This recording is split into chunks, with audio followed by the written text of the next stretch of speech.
Vamos falar do Fundo de Garantia do Trabalhador, FGTS, que virou alvo de golpistas agora. Eles tentam sacar o dinheiro. Uma das formas que eles estão tentando para fazer isso é se passar pelo trabalhador. Pois é, gente, tentando sacar o FGTS, Poxa, que já é um dinheiro de garantia ali, né?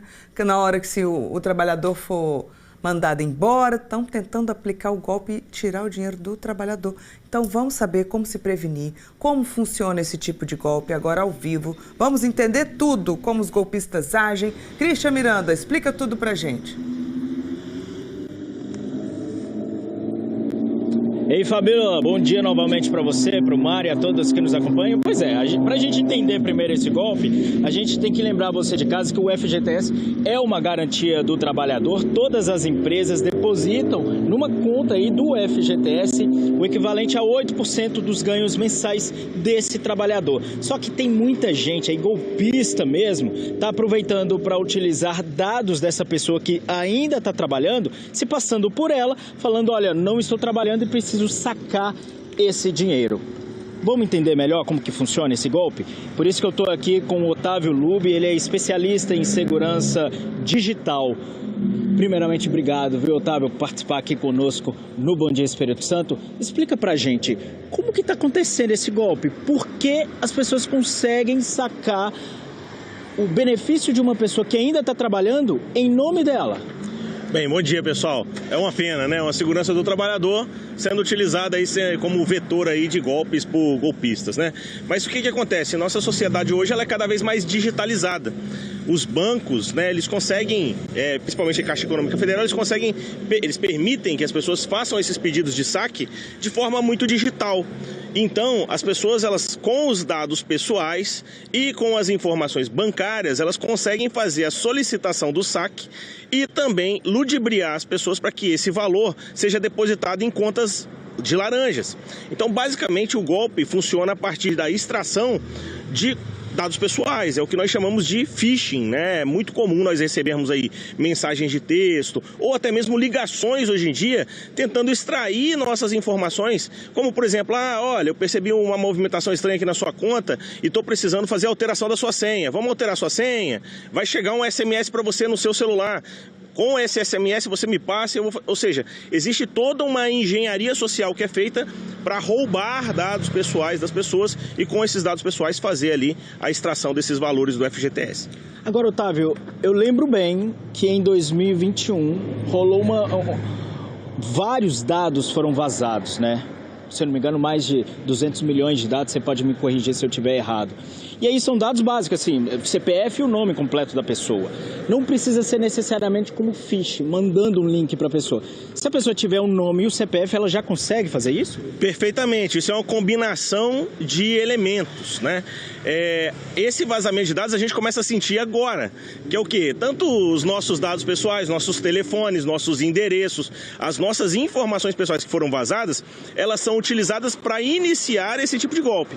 Então esse golpe, eu tenho lá as informações, tenho o telefone, então eu vou entrar em contato com o Otávio e vou tentar extrair informações para agora acessar a conta do Otávio. Então, muitas vezes não vazou especificamente a senha, ou eu troquei a senha, mas esses bandidos, esses criminosos, eles entram em contato justamente para extrair mais informações para que seja possível, então, eu também enganar a instituição financeira, fazendo ela pensar que é aquela pessoa que está pedindo ali um saque porque não está trabalhando, ou porque é um saque aniversário, ou qualquer outro elemento que permita que ele extravie esses valores do FGTS.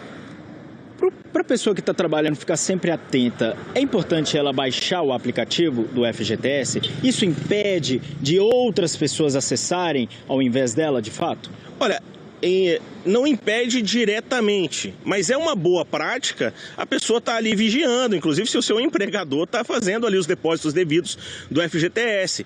Então ela pode baixar o aplicativo da Caixa Econômica Federal, da Caixa, e com o aplicativo ela ali conferir se está tudo certo, se houve algum tipo de golpe na sua conta também. Por quê? Porque se a pessoa perceber alguma movimentação estranha, ela pode imediatamente tomar uma providência, que é procurar a Caixa, né, e procurar também as instituições financeiras como um todo e, claro, as autoridades para registrar um boletim de ocorrência e notificar que ocorreu esse extravio aí dos valores da conta dele.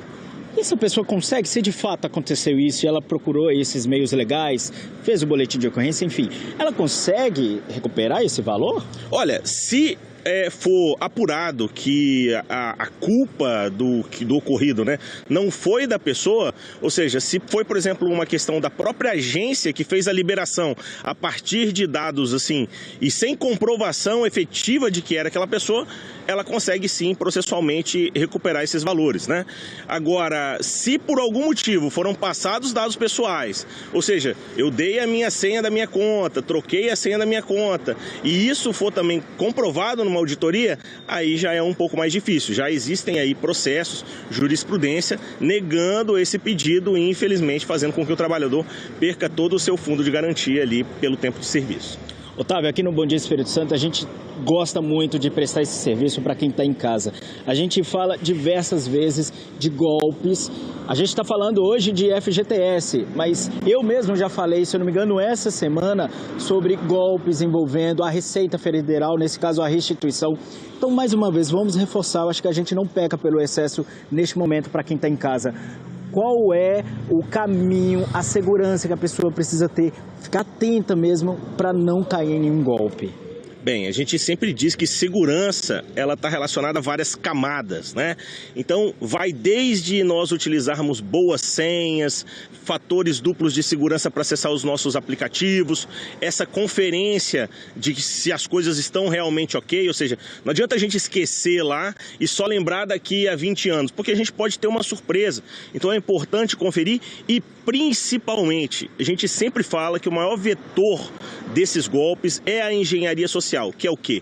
Que é a pessoa entrar em contato com a população, com o cidadão e roubar os dados pessoais dela, ludibriando a pessoa, ou seja, contando mentiras, contando ali fake news e pegando dados de vocês. Então, isso é essencial. Se a gente tem alguma dúvida sobre algum dado, alguma ligação, entre em contato com a instituição financeira, pergunta se aquilo ali é real, ou seja, desliga a ligação e entra em contato, porque passar dados, seja por mensagem ou por ligação, é sempre uma péssima ideia, porque possibilita esse tipo de golpe acontecer. Otávio, a gente fala bastante sobre passar senhas, né? Os golpistas fazem isso e, infelizmente, a pessoa acaba caindo no desespero ali. Quando a gente vai falar de senha, vamos citar isso, inclusive, aqui. Nos aplicativos, geralmente aparecem lá assim, utilizar a senha de segurança, né? E são vários caracteres, vários símbolos. Qual é a dica que você dá? Usar de fato aquela senha ali, que às vezes a pessoa pode até esquecer futuramente, ou utilizar uma senha única para vários aplicativos? Bem, isso é bastante controverso, né? Porque eu sei que é complicado, é difícil a gente falar para uma pessoa criar uma senha complexa para toda a nossa vida digital hoje em dia. Então, assim, o que não é recomendação realmente é usar a mesma senha. Até porque a gente cria o hábito de usar a mesma senha e, infelizmente, acaba colocando essa senha num sistema inseguro. Você usa a mesma senha para tudo e algum golpista teve acesso a esse sistema inseguro ou algum vazamento de dados, o que acontece? Ele tem acesso a senha de todos os meus serviços. Então é sempre ideal que a gente tenha uma senha para cada serviço.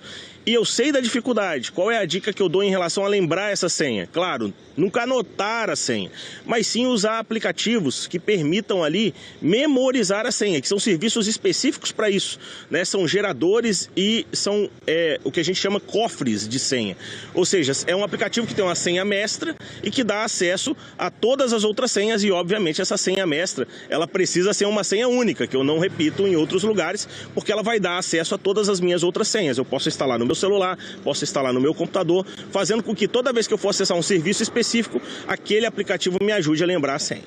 Tá aí, portanto, Otávio, muito obrigado, viu? Especialista em segurança digital, dando várias dicas pra gente aqui para evitar cair nos golpes. Mário e Fabiola, volto com vocês. Obrigado, Christian Miranda.